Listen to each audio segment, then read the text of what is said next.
Welcome back. Tonight, we're stepping into the small, dim workshop of a medieval candle maker. The air is thick with the smell of tallow and smoke, and the walls are stained with years of melted wax. This is where light was made by hand, slow, sticky, and always flickering. Maybe quiet stories like this help your thoughts slow down, just for a while. If they do, feel free to like and subscribe, but only if it brings you something gentle in return. And let others know in the comments where you're listening from and what time it is. There's something grounding about sharing the same quiet moment across so many different places. Now, get comfortable, let the day fade, and let's slip quietly back, one step at a time, into the medieval world. Most days began with the same question: wax or tallow? And the answer was almost always the same. Wax was for churches, for castles, for feast days and bishops, and the clean white linens of people who never saw the smoke that rose from the boiling pots. Tallow was for everyone else.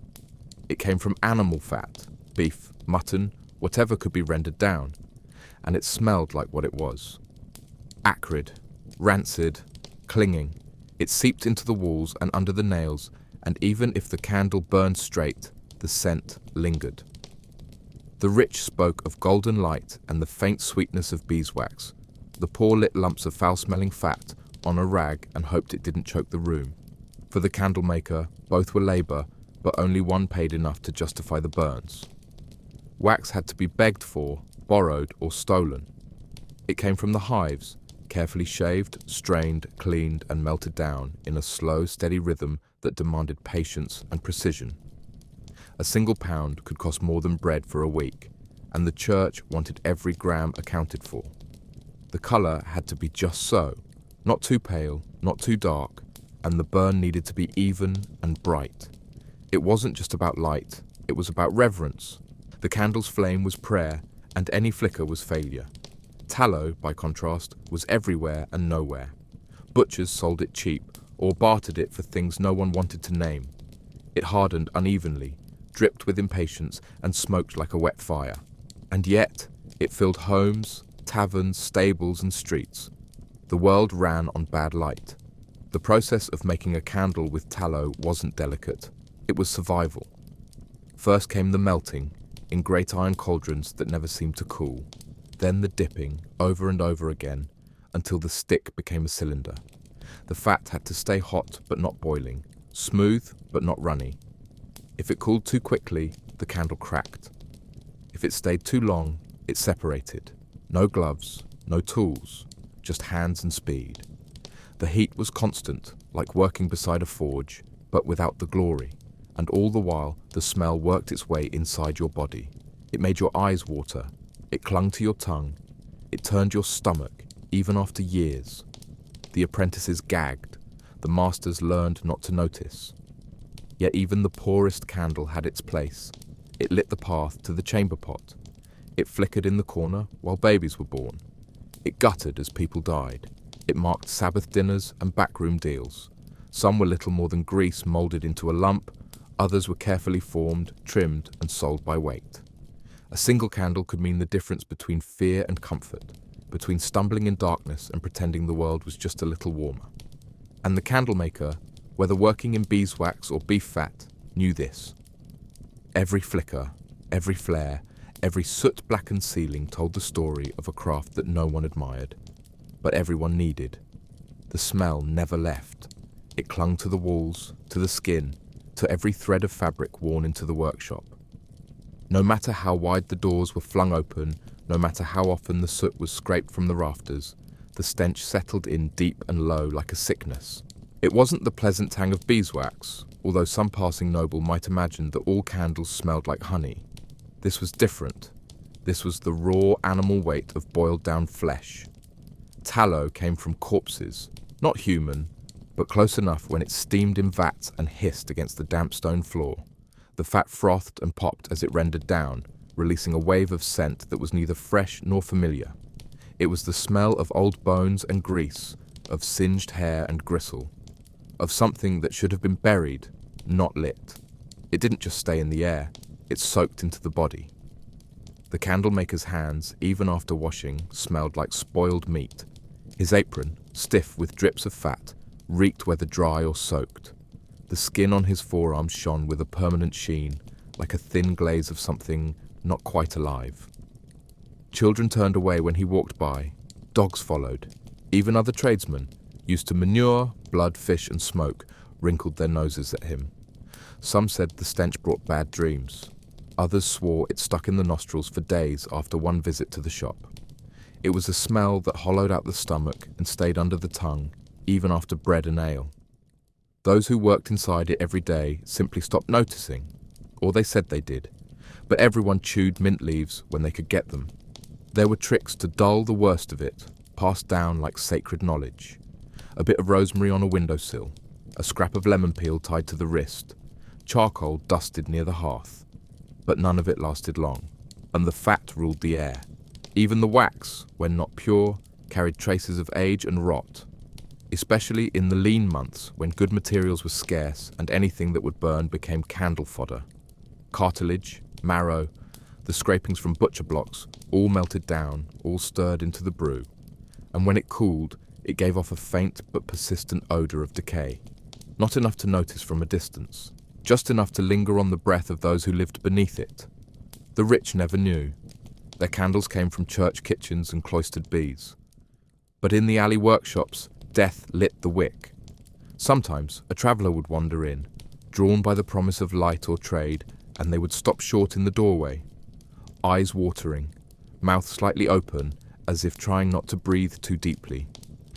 That was always the moment, the flicker of revulsion before the mask of courtesy settled in. They would try to speak through it, order a batch, pay and leave quickly. But the smell followed them down the street, and back in the workshop, the candlemaker returned to the cauldron, to the burned rim and the blackened ladle. He stirred slowly, carefully, watching the bubbles rise. There was no escaping it. The stench was not just part of the work, it was the work. A reminder that every flickering flame came at a price. Not just effort or burns, but the constant clinging presence of something dead, made useful again. The cauldrons were never empty, even in the silence of early morning, before the streets stirred, and before any coins changed hands. Something was already bubbling in the corner of the workshop. The iron pots squatted on their stone bases like open mouths, blackened with soot, slick with overflow, and heavy with the weight of what had been tossed in. Fat from yesterday's trimming, water drawn from the well and already murky, a fistful of ash to keep things binding right, bits of bone that hadn't strained out, and sometimes, without meaning to, something else. A dead mouse, drowned and bloated, or a feathered scrap left by a passing bird. Nothing in the cauldron looked like it belonged anywhere else. It all stewed together, rising and falling with the heat, until it thickened into the material of a candle, or something close enough to pass for one. No batch was the same, no smell ever repeated. But the boiling never stopped. The heat filled the room like a second ceiling. It pressed down on the scalp, seeped into the sleeves, and clung beneath the arms and knees. The hearth fire had to stay lit, always, because a cold pot meant hardened fat, wasted effort, ruined work. So someone always fed it. Scraps of wood, straw, old chairs, broken carts, whatever could burn and wouldn't be missed. The flames didn't care what they consumed, and neither did the pots. They gurgled softly, like animals dozing with full stomachs, and only spat when something too fresh or too wet was tossed in too quickly. Every candlemaker learned to listen to the sound of the boil. Not too loud, not too fast, not too thick. A wrong boil meant poor coating, cracked candles, or worse, a burn across the forearm that would take weeks to scab.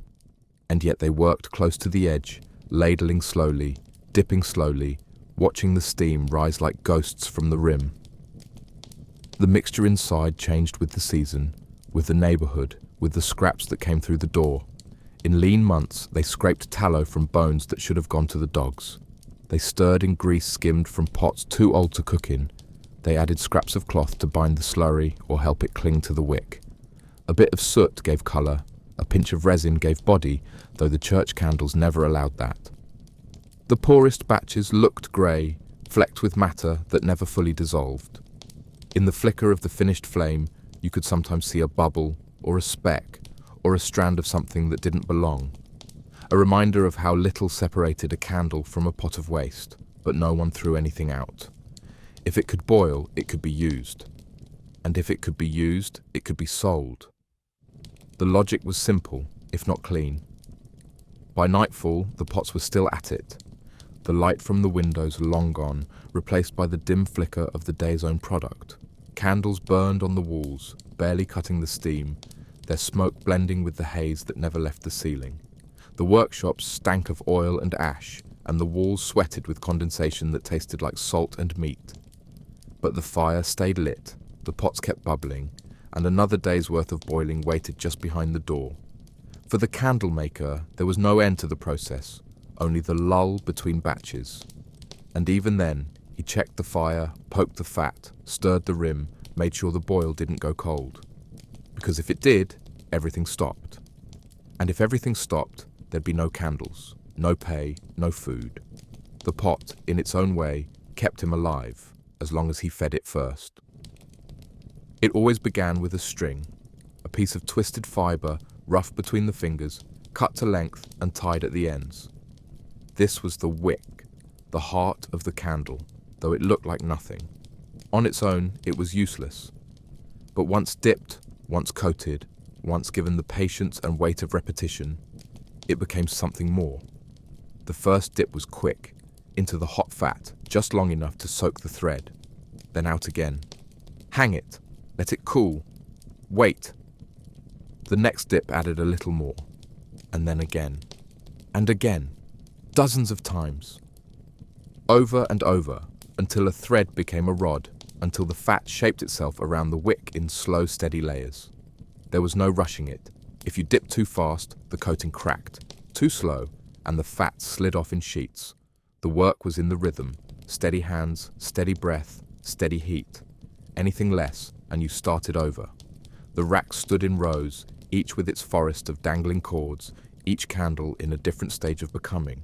Some still thin and soft, others fattened from hours of dipping. The candlemaker moved between them like a priest in a strange private ritual.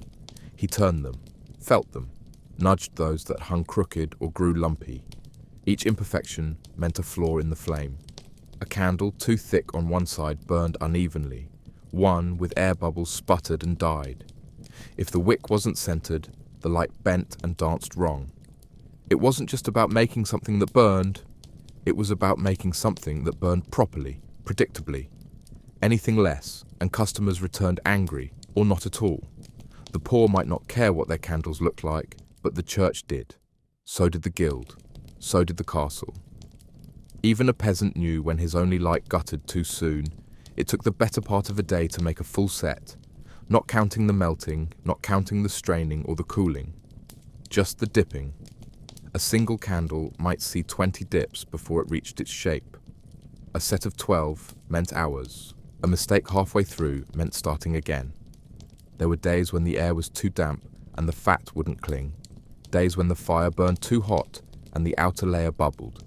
Days when an apprentice dropped a rack and 20 half-finished candles hit the floor like soft stones. The wax cracked, the wicks bent, and there was no fixing it, only starting again. And the worst part was the silence. No screaming, no cursing, just the quiet acceptance that hands must begin again what hands had already done. Over and over, because that was the work, because there was no other way. By evening, the candlemaker's arms ached from the weight of lifting. His fingers were stiff with cooled fat. His back burned from the hours of standing, dipping, turning. The shop smelled of smoke and old grease, and his breath tasted like ash. But the rack was full. Each candle, smooth and pale, lined up like soldiers waiting to burn. He trimmed the wicks, pinched the tips, and nodded once. Not out of pride, but out of completion. The day was done. Tomorrow would be the same. More wicks, more dips, more watching the fat thicken and cling. There was no invention here, no surprise, just repetition. And in that repetition, a strange kind of survival, not joy, not satisfaction. just the knowledge that in a world full of darkness, someone had to shape the light, drip by drip, layer by layer, mistake by mistake. It always came down to the wick. People spoke of wax, of tallow, of scent and smoke, but without the right wick, none of it mattered. It wasn't just a string, it was the line between light and failure. A good wick burned evenly, steadily.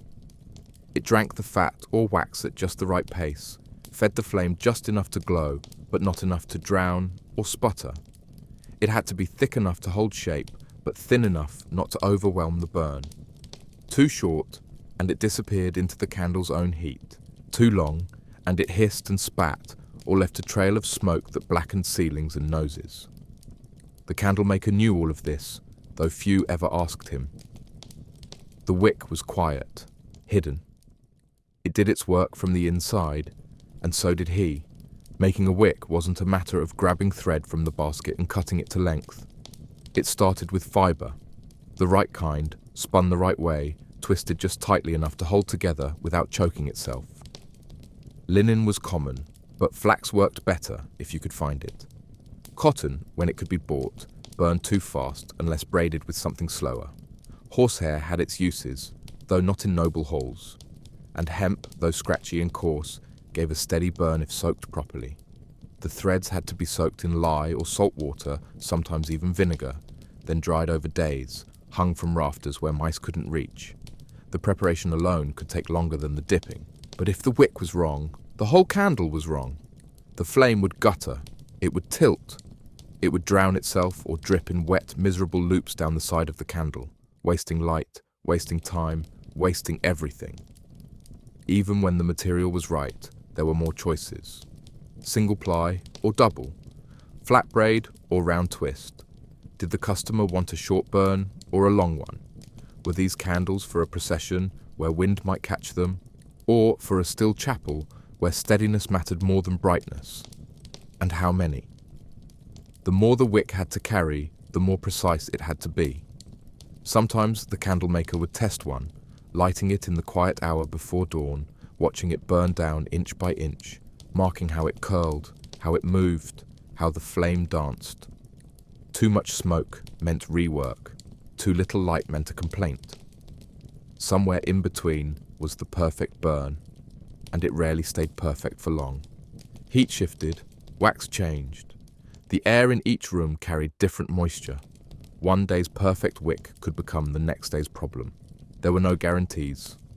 No matter how carefully you twisted, no matter how long you soaked or how smoothly you dipped, there was always a chance the candle would betray you, flicker out during a mass, collapse halfway through a vigil, drip so violently it burned a hole in the table beneath it. And when that happened, no one blamed the wax, no one blamed the air, they blamed the wick and the one who made it. So the candlemaker watched every thread like a miser watches gold. He measured, he tested, he trimmed, and when the flame finally caught, steady and bright, he said nothing, just nodded once and set it aside. There were more to make, dozens more, each one needing its own quiet miracle of balance, to burn and not burn out, to shine and not consume, to live and not betray its own purpose. The wick was small, but it carried the whole fire. There was never enough space to store the tallow, and even when there was, the storage never kept it safe. Tallow went bad faster than anyone liked to admit. It softened in the heat, cracked in the cold, and stank no matter the weather. It sweated through cloth and stained wood. The candlemaker tried everything, sealing it in barrels, wrapping it in layers of waxed leather, stacking it on shelves high off the ground. But nothing worked forever. The worst enemy wasn't time or weather, it was mice. Mice could smell the fat from across the yard, through stone and soot, past the stink of fire and ash. They came in at night, small feet silent on the beams, noses twitching, teeth always ready. They gnawed through sackcloth, through rope, through anything soft enough to bite. And once they reached the tallow, they didn't stop. They burrowed, they nested. They left droppings in the cracks and died in the corners. No one wanted to talk about it. No customer liked to imagine that their candles began in a room filled with vermin. But the candlemaker knew. He'd find the teeth marks, the greasy fur stuck in the corners of old boxes, the sharp ammonia stink that lingered long after the mice had gone. Sometimes, if he came in early enough, he could catch them red-pawed. Little faces lit by moonlight, crouched over a lump of rancid tallow, squeaking between bites. He'd stomp, or throw a stick, or shout. They'd scatter into holes he couldn't reach.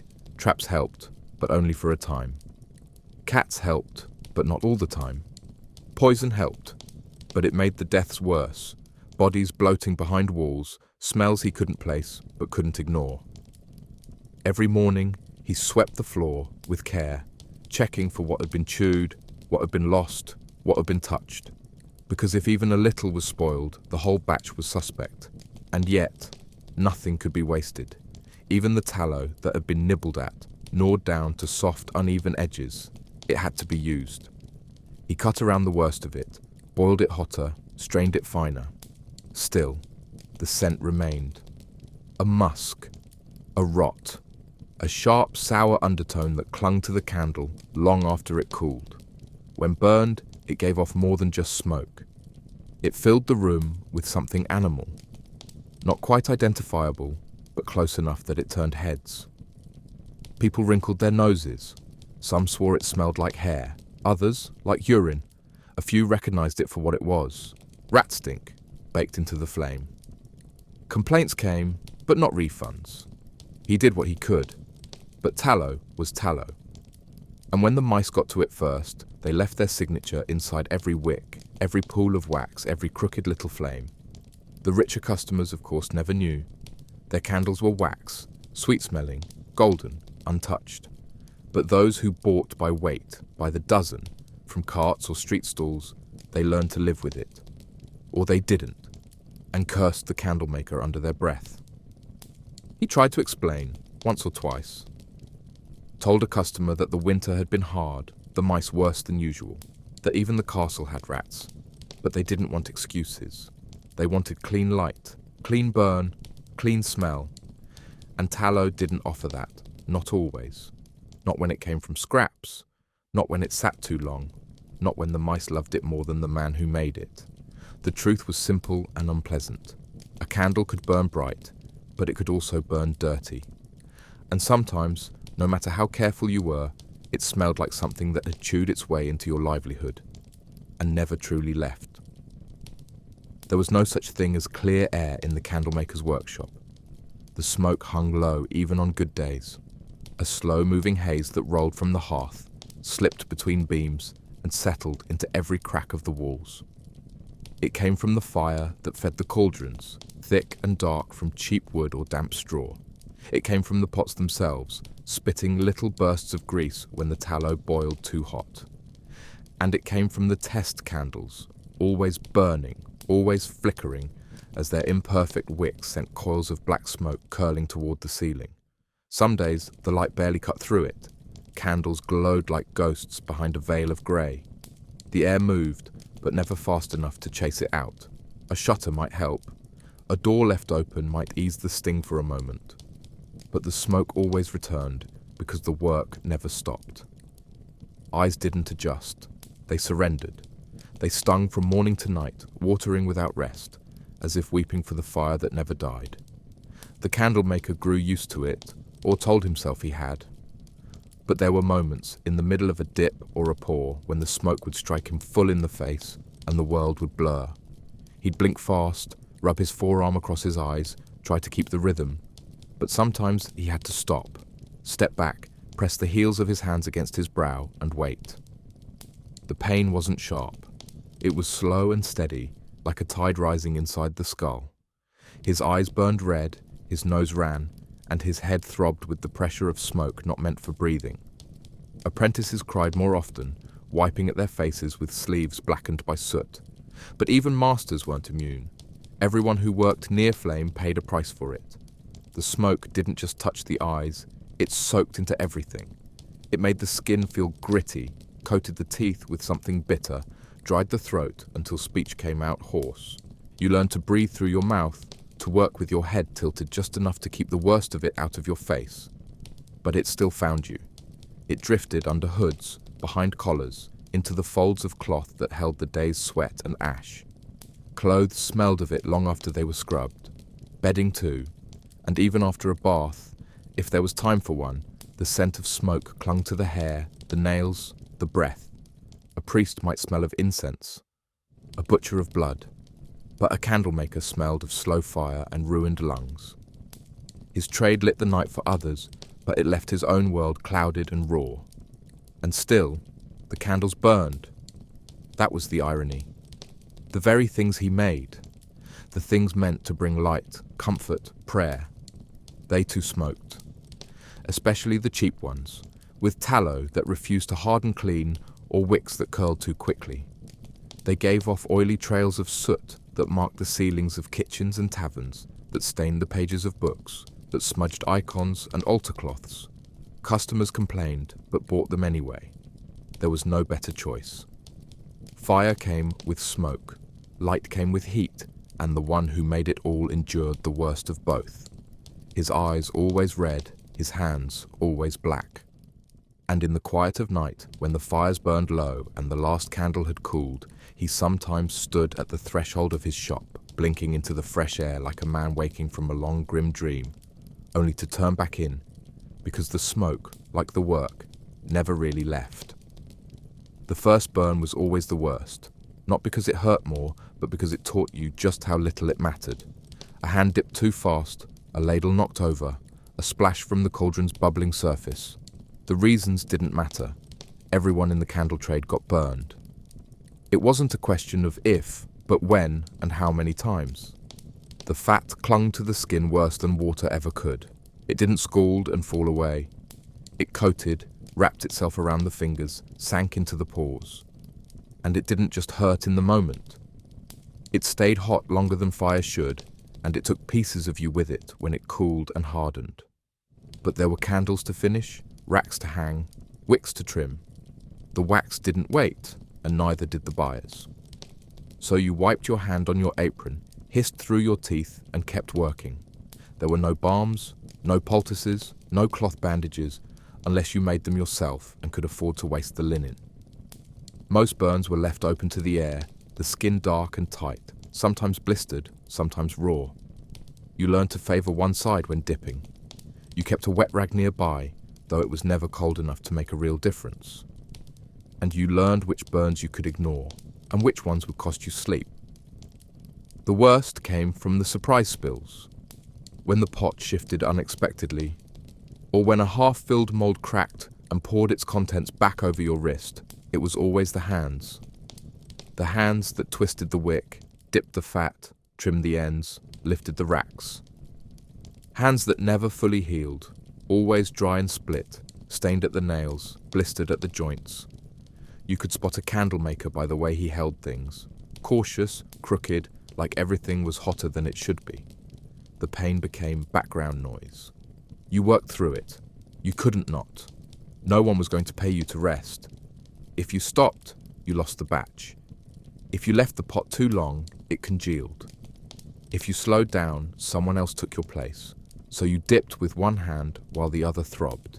You stirred while your knuckles stung. You ignored the sharp sting of open cracks meeting salt and ash. There was a rhythm to the suffering, and it was as much a part of the trade as the fat itself. Even apprentices learned quickly, not because the master was cruel, but because there was no other way.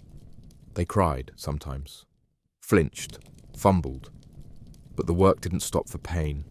If anything, the pain was part of the work. A reminder that the light others enjoyed was bought with flesh, slow-cooked and quiet. And when the day ended, the wounds came home with you. The smell of burned fat lingered on the skin, mixing with sweat, ash, and the faint sour trace of blood. You could scrub until your hands cracked, but it never fully left. People in the street turned their heads. Even family flinched from the scent. Children wrinkled their noses. Wives sighed. You ate with burned fingers, worked with stiff joints, slept with your hands curled up like claws. And in the morning, you did it again. Because burns were normal. Because pain meant nothing. Because the world needed candles, and someone had to make them. even if it meant scalded palms, raw wrists, and the slow, steady realization that the body would never fully recover from the work it had to do to survive. The best candles were never meant for homes. They didn't light the corners of kitchens or guide hands to chamber pots in the dark. They didn't flicker above tavern tables or burn low beside dying grandfathers. No. The finest candles went straight to the church, carried in bundles wrapped in cloth and handed over with bowed heads. They were made from pure beeswax, pale and smooth, with no cracks, no soot, no scent of meat or grease. Their wicks were trimmed to the perfect length. Their forms were identical, as if made by something more precise than human hands. The candlemaker handled them with care, not out of reverence, but because the payment depended on it. One imperfection, and the priest would turn them away. One air bubble, one lean to the left, and the whole batch would be refused. And yet, once accepted, they were burned without thought, lit, used, consumed by rituals they'd never see the end of. The church demanded volume, dozens of candles for each altar, fat tall ones for the processions, thin ones for the votive stands. Every mass, every saint's day, every funeral meant more orders. The candlemaker worked days ahead, boiling the wax with extra care, straining it through cloth finer than anything he owned for himself. No tallow, no ash, no shortcuts. Even the tools were different. Separate cauldrons, separate racks, wicks soaked in holy water if requested. The work took longer. The fatigue ran deeper. But the pay, when it came, was more reliable than the street market. That didn't make it generous. The church bargained hard. It was God's house, but the priest counted coins like a merchant. Still, the candlemaker accepted it. A regular order was worth the patience. And there was something steady in knowing the same hands that fed the fire also offered it to the altar. What stung most wasn't the labor. It was watching the candles disappear, days of care and skill, gone in an hour of singing.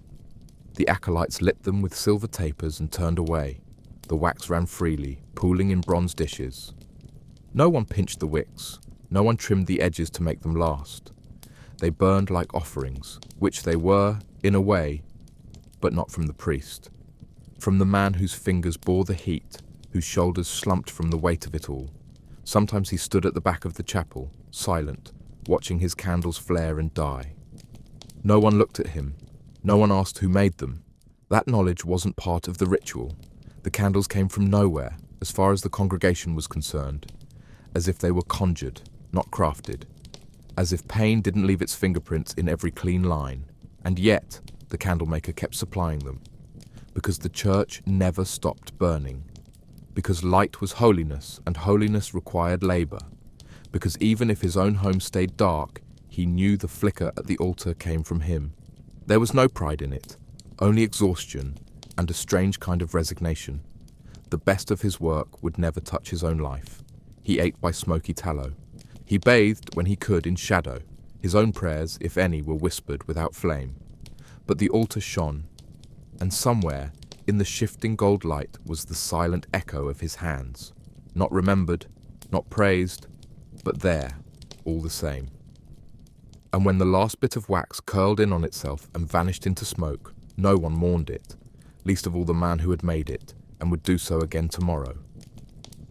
The monks came rarely, but their presence lingered long after they left. They walked slowly, with folded hands and lowered eyes, but their standards were sharp enough to cut. They came not for tallow, never tallow, but for wax, and not just any wax. It had to be pale, but not too pale. Smooth, but not soft. Fragrant, but only with the faintest trace of honey. No smoke when lit, no hiss, no curl, no sag. The candles they demanded had to burn as silently and steadily as their prayers, with no distraction from the ritual. They said little, but their eyes found every flaw, a lump near the base, a hair caught in the cooling, a wick too far off center. They pointed, frowned, said, "This won't do," and set the candle aside. They didn't argue, didn't shout, didn't beg. They simply refused. And the candlemaker, who had spent hours over that one piece, swallowed his words and began again. Their orders were precise. 32 candles, all the same height, wicks trimmed to exactly 1 finger's length, each one wrapped in cloth to avoid scratches in transport, delivered before Vespers. No substitutions, no excuses. They never touched the wax themselves. That was his task. But they dictated every step of its transformation. The wax had to be strained and filtered, not once, but 3 times. It had to be melted slow, never boiled, to preserve the clarity of colour. The wicks had to be soaked in a lye bath and dried on clean cloth, not straw, and even then he was told to test each one, light it, let it burn for a count of 100, extinguish, trim, and relight. If it flickered, it failed. If it smoked, it was ruined. If it dripped, it was rejected. It didn't matter if only 1 candle in the batch misbehaved, the whole lot would be sent back. And when they paid, it was always less than promised. They spoke of humility, of holy poverty, of storing treasure in heaven, not on earth. And yet their candles were closer to gold than to light. They praised the quality, nodded at the craftsmanship, reminded him that it was a holy thing to serve the church, and then placed half a pouch on the bench and walked away. Sometimes they returned months later, sometimes not for a year. But the memory of their term stayed fresh, and so did the labour. Other customers haggled, yes. Others brought dirty coins or undercounted weights. But only the monks demanded so much while giving so little. Still, their orders mattered. Their candles were seen. Their approval brought others. If the monks trusted your wax, the bishop might follow. And the castle chapel. And the wealthy widow with her private altar. So the candle maker nodded, took the coins without complaint, and calculated the loss in silence. Holiness, it seemed, had a long list of demands, and no purse to match it. He kept a separate shelf for their batches, wrapped in linen, marked with a symbol, so no one else would touch them. He trimmed those candles by hand, smoothing the sides with a warm knife, pinching the tops until they curved in perfect domes. He even said a prayer over them sometimes, not out of devotion, but out of habit. Or maybe habit was a kind of devotion too. He never told them how much wax was wasted to get things right, how much heat, how much strain, how many hours was spent watching for bubbles that might never appear. They never asked, and he never volunteered. They needed candles without history, without struggle, pure in body and function. But he knew better. He knew that every smooth taper came from hours bent over fire, hands raw and eyes blurred, coins counted twice and still not enough. And when the monks lit them, chanting softly in the echoing dark, they saw only light. He saw the work behind it, and the silence it left behind. They came quietly, and they didn't come often. Beggars, vagrants, widows without bread, people who owned nothing but the rags on their backs and the aches in their bones. They had no use for light in daily life. They ate in the dark, slept in the dark, prayed in the dark. But when death came, their own, or someone close, even they found their way to the candlemaker's door. They didn't ask for much, just one, a single candle. Small, thin, uneven if need be, a stub even, if it burned long enough for a prayer to rise. They didn't care about scent or shape. They didn't ask if it was wax or tallow. They only cared that it lit, that it stood steady for the few moments they needed it. Most brought coins so worn they had no face. A few brought none at all. Instead, they carried eggs, a crust of bread, a strip of cloth, anything they could trade to buy that sliver of light for the dying. The candlemaker never turned them away. Not out of pity, he had little to spare, but because he understood the ritual. Light was a way to mark the ending. Even for the forgotten, it mattered that the flame was present, that the soul didn't vanish into total dark. And so he kept a drawer near the back of the workshop, full of scraps and ends, misshapen stubs, candles broken in transit, bits of wax with short wicks, useless to the church, unwanted by the guild. But to these people, they were enough. He'd wrap them in a twist of paper, hand them over without a word, and watch the face on the other side soften, not into joy, but into something like relief. Even if the candle burned for only an hour, that hour would be different. lit, not forgotten. Sometimes they told him who it was for: a child buried too soon, a neighbor lost to fever, an old mother dying slowly in the back of a lean-to. The candle would be lit at the foot of the bed, or on the floor beside the corpse, or in the dirt beside the grave if no priest would come. It was not about ceremony. It was about the simple act of defiance, to say, even with nothing, that this life had weight, that this person had once mattered, that something should burn before the darkness took everything. The flame wasn't large, it flickered, it dripped, but it stood there for however long it could, and that was more than most things did in the lives of the poor. The candlemaker, who saw death more than most, never asked questions. He simply made sure the wick was good, even if the rest was cracked or crooked, and when they left, he didn't count the cost. There was nothing to count. No one got rich selling to the desperate. But the drawer of scraps stayed full. He made sure of it. Because they would come again. They always did. Not every day, not every week, but often enough that he kept his eyes on the alleys, listened for the shuffle of feet that hesitated near the door. Sometimes it was someone he knew, sometimes not. It didn't matter. What mattered was that even the poorest, even the nameless, believed in the need for light at the end. One candle, small, nothing more. And he, more than anyone, knew how much that could mean. Fridays were never quiet. The rest of the week moved with its usual rhythm, slow in the mornings, heavier afternoon, sometimes still by dusk. But Friday was different. The orders came early and they came fast. Women with baskets, boys with lists, men with coins pressed in cloth. They didn't wait, didn't haggle, didn't linger. They came for candles, 2, 4, 8 at a time, and they needed them before sunset. In the Jewish quarter, it was known without words. No fire could be lit after sundown on the Sabbath, so everything had to be ready beforehand. That meant clean wicks, dry wax, even burns. Nothing cracked, nothing crooked. The candles had to last through the evening meal and beyond, into sleep. So the candlemaker rose earlier on Fridays, lit the fire in the dark, and worked without pause. Because once the sun touched the edge of the roofs, it was done. No more work, no more flame.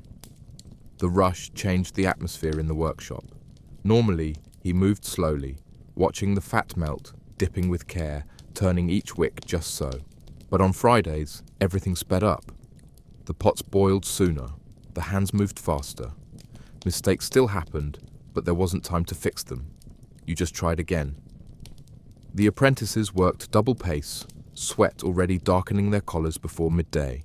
The candlemaker kept one eye on the cauldrons and one on the light outside, judging the hour not by any clock, but by the shadows slipping across the doorway. It was exhausting work, not just for the body, but for the mind. There was pressure in these orders, not because the buyers were rude, most were kind, polite even, but because they were precise. They knew what they needed. And if a candle sputtered or burned too fast, it wasn't just a nuisance. It was a breach of law, of faith. And so every flaw mattered more than usual. The Jewish quarter never bought tallow, only wax, clean, sweet, pure.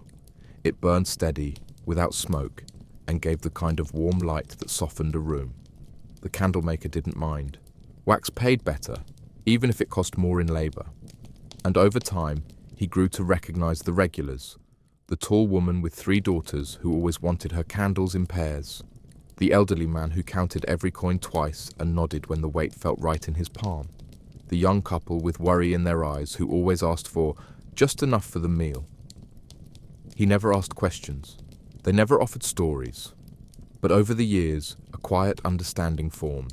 He learned how many candles each house needed, how long they expected them to burn, what shape fit best in their holders. He sometimes set aside a few early in the week, just in case the rush was heavier than usual. It always was. And when the last order was filled, when the last coin was tucked away and the last door closed behind a hurried figure in a shawl, the candlemaker sat down and exhaled. The shop smelled of wax and ash. His apron was streaked with hardened drips, and his fingers ached from the work. But there was something steady in it. something more than trade. He knew those candles would flicker in warm kitchens that night, their flames caught in polished brass, their glow cast over bread and wine and song. He would never see it. He wasn't part of it. But he had made it possible. For a few hours, his work would be the only light in dozens of homes. And then it would burn down, quietly, completely. The wax would vanish, the wicks would die, and the world would grow dark again until next Friday, when the rush would start once more. Winter didn't arrive with snow or silence. It arrived with orders. As the days shortened and dusk crept in before the candles from last week had even cooled, the candlemaker felt it first in the questions. "Are they ready? Can I have twice as many? Do you have more already dipped?" The nights grew longer, and with them, the need for light expanded. What had been enough in autumn now barely lasted past supper. A single candle that once flickered until bedtime now guttered out in the middle of the meal. People panicked, stocked up, came earlier, ordered more. Light became not just comfort, but necessity. The darkness pressed harder in winter, cold, thick, filled with breath and silence. Everyone wanted to chase it back, and so the candlemaker worked by that same darkness, rising before dawn, finishing after nightfall, stretching every hour until it smoked like the end of a wick. The cold made everything harder. The tallow thickened too fast, forming skin in the pot if not stirred constantly. Wax cracked if it cooled unevenly. The wicks, once pliable, turned stiff and stubborn, resisting every twist. Fingers numbed quickly, even near the fire, and once sensation dulled, mistakes multiplied. A crooked dip, a missed strand, a candle that leaned or bulged, and the whole set was ruined. Worse, the tools froze. Buckets split, barrels stiffened. The air inside the workshop never truly warmed, no matter how hard the fire roared. Breath fogged in front of the face. The walls wept with condensation that ran down into the trays. And still, the orders kept coming. Everyone, from nobles to bakers to scribes, needed more. More light for their work, more warmth for their spirits, more hours lit against the deep and endless dark that swallowed the sun before it had even risen high. The apprentices stumbled under the pressure. They dropped molds, spilled fat, burned their hands in haste. Some mornings they arrived with red knuckles and blue lips, eyes still heavy from interrupted sleep. The candlemaker didn't scold them. He didn't have the breath. He was too busy cutting wicks with numb fingers, checking racks that sagged under their own weight, coaxing life from the fire that was never hot enough. He counted wax by the pound and tallow by the barrel, always behind. Supplies vanished faster than they arrived. He sent messages to butchers, to merchants, to distant beekeepers whose stores were already picked clean. Prices rose, quality fell. There was no time to complain. Every hour spent waiting was an hour spent watching coins slip away. And the irony remained. The more people needed candles, the less light he had for himself. He worked in the dim, under the same dull glow he sold to others. By the end of each winter day, his body felt soaked in smoke and fatigue. The shop stank of oil and sweat, the walls slick with grease, the floor coated in stray wicks and hardened drips. He barely paused to eat. Meals were taken standing, hands still stained, chewing while watching the pots boil over. He slept little, dreamed in flashes of fire and spilling wax, and woke to frost on his sleeves. But he never stopped. He couldn't. Winter didn't wait. And the people who relied on his candles, they didn't think about the work behind them. They only saw the flame, the warmth, the reassurance that, even for a few hours, the night hadn't won. That was the trade. He gave them light, and in return, winter took everything else, his time, his rest, his strength, until spring came, and the orders thinned, and the fire finally began to die. There was no season for candles. They were needed year-round, in every kind of weather, for every kind of moment. People thought of candles as evening things, tools for reading, for eating, for prayers at the end of a day.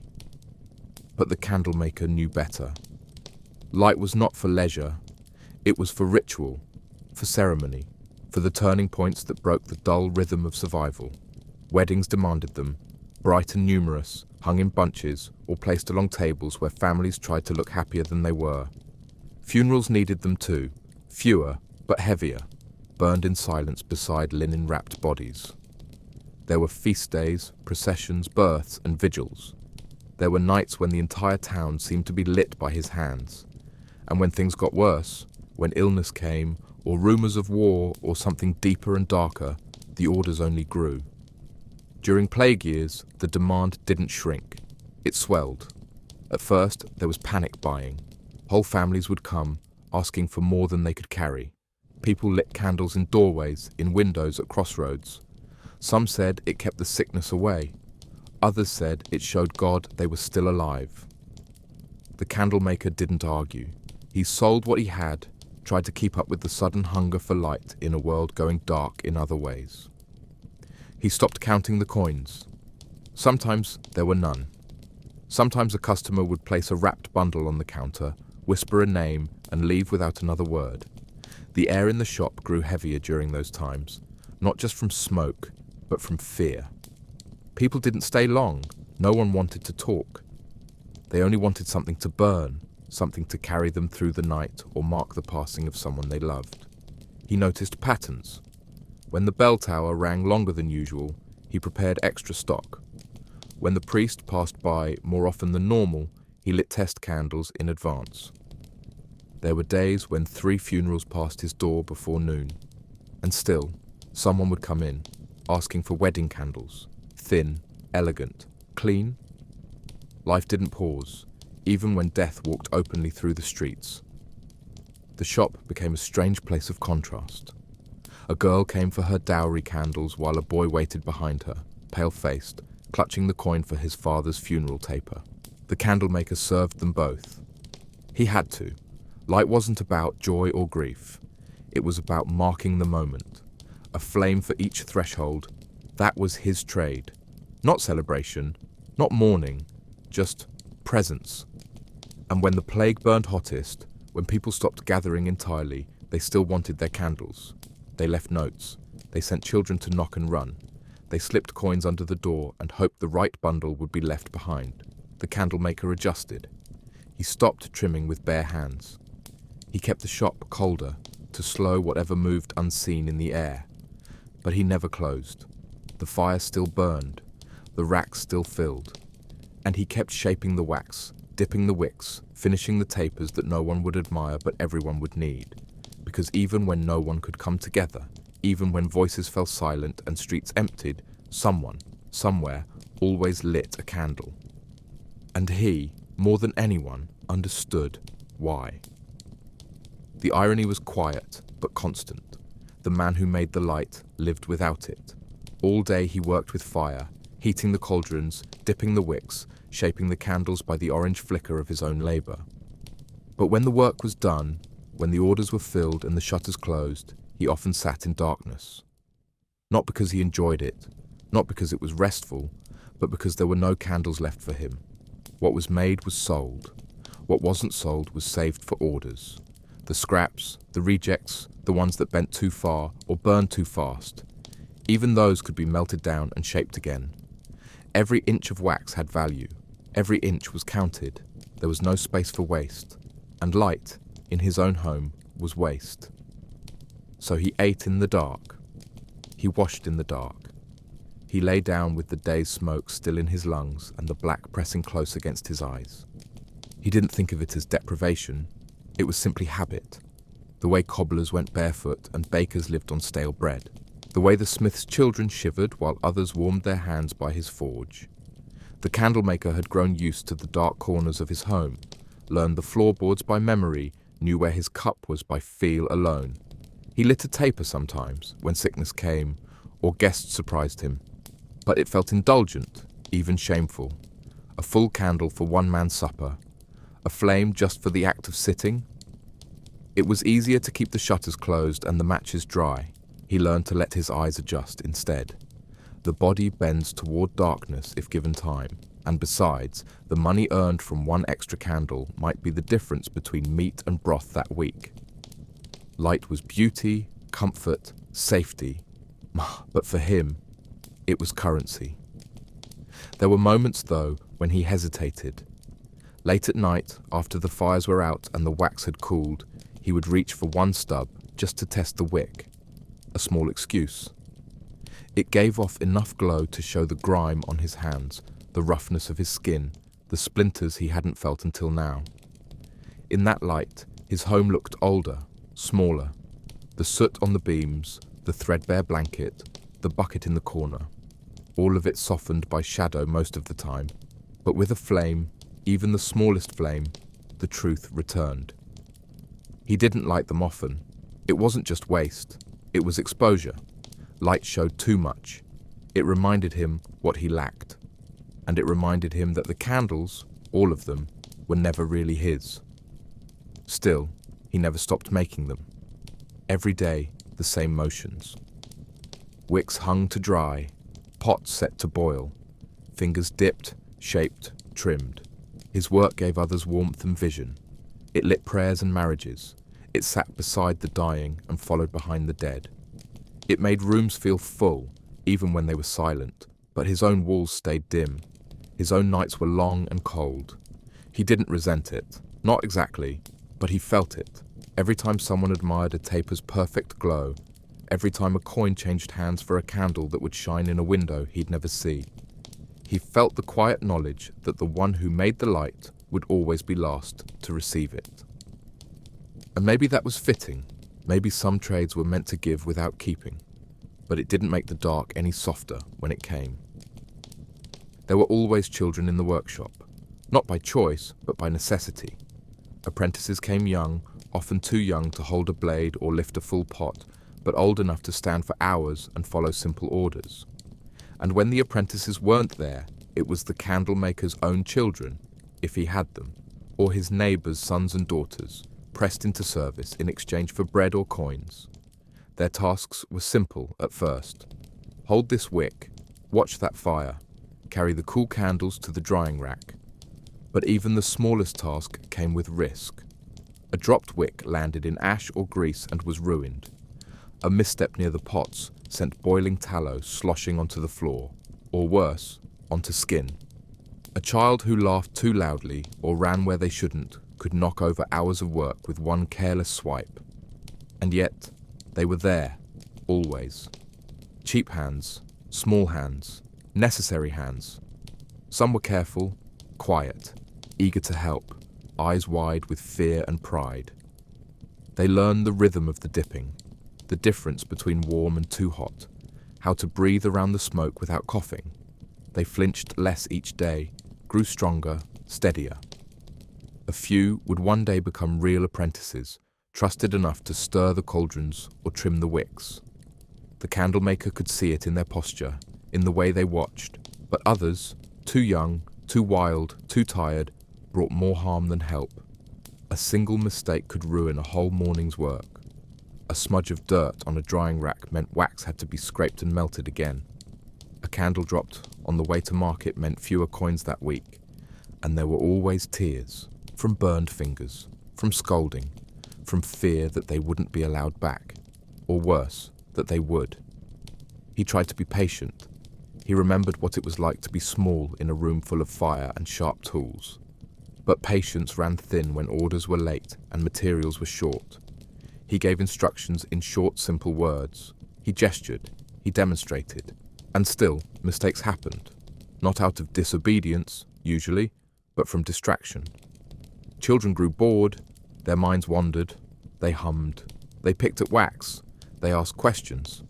And in a trade where one moment of carelessness could lead to injury or ruin, there wasn't room for wandering thoughts. So he snapped, he barked, he sent them outside to sweep, to wait, to cry.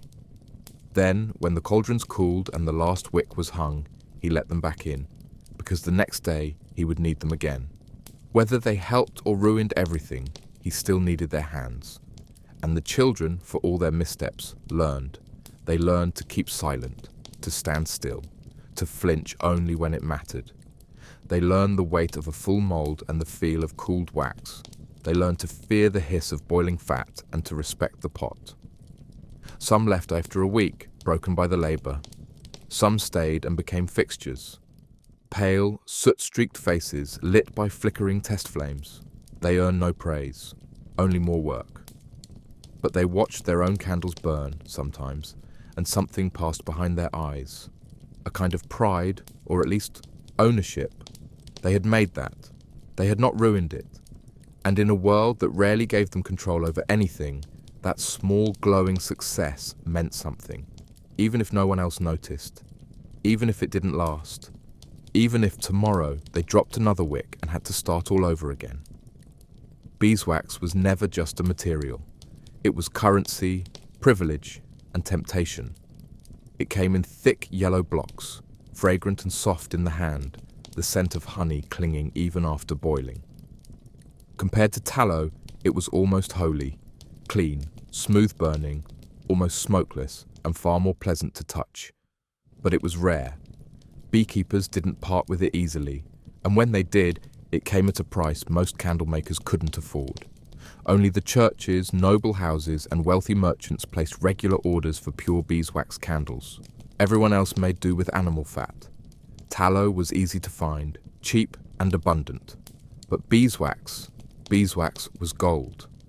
And like gold, it was watched closely, stolen often, and faked whenever possible. It moved through the city like contraband, hidden in sacks of flour or tucked under carts. You didn't display it openly. You locked it up, weighed it twice, and still suspected you'd lost some. Candlemakers learned early that wax went missing faster than they could explain. A pot left unwatched cooled with half its contents gone. Apprentices claimed ignorance. Merchants denied shorting their deliveries. It was always a mystery, and never really a surprise. Everyone wanted wax, and not everyone could get it. The temptation to slice a little from the block, to resell a portion, to water it down with a bit of melted tallow was strong. Dishonest candlemakers did it all the time, shaved the wax with hot knives, stretched it thin, added fat to bulk it out. From a distance, a blended candle could pass. It even burned for a time. But the smell gave it away. The smoke, the way it flickered instead of holding steady. Customers noticed. Some returned, angry and insulted. Others never came back. And a few simply accepted the lie, because a wax candle, even one diluted, still felt like something finer than fat and soot. But there were risks in dishonesty, and not just to one's reputation. The guild, if it caught word of tampering, could revoke a license. The church, if it detected impure wax on its altar, would refuse the entire batch and never order again. And thieves, real thieves, didn't stop at shaving the pot. They broke locks. They crept in at night. More than one candle maker had his wax stolen outright, sometimes by competitors, sometimes by the same people who pretended to bless his candles on holy days. Locks were no guarantee, neither were apprentices who could be bribed with a heel of bread or a promise of a better post. The candle maker trusted no one. He marked his wax with symbols only he knew, scratched into the corners of the block. He hid it behind walls. He counted it 3 times a day, and even then, he often suspected it was vanishing under his nose. Despite the trouble, he kept buying it. Because wax meant better customers. It meant longer burn times, better margins, fewer complaints.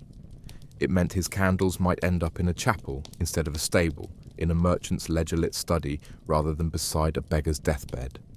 And somewhere, quietly, it meant pride, that he could shape something rare, that his hands could produce something clean, bright, and sweet-smelling, even if only for a few.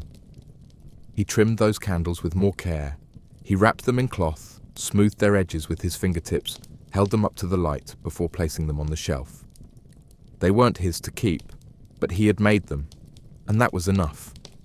Even if the wax was stolen, even if it vanished, even if, by week's end, all that was left in the pot was a cloudy pool of tallow and regret. Beeswax was gold, and he, more than anyone, knew what it cost. The guild hall stood tall and clean, its doors thick with carvings and its windows clear of soot. Inside, the air smelled not of tallow and ash, but of ink and polished wood. The masters sat behind tables, their hands no longer burned or blistered, their robes clean, their speech slow and deliberate. They didn't make candles anymore. They approved them, measured them, certified them. And if you were lucky, they allowed you to sell them under their name. But getting through those doors wasn't easy.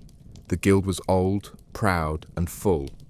They said it protected standards, protected buyers, protected the trade itself. And maybe that was true. But to most, it just meant this. You weren't welcome unless you had coin, connections, or a name that meant something. Talent wasn't enough.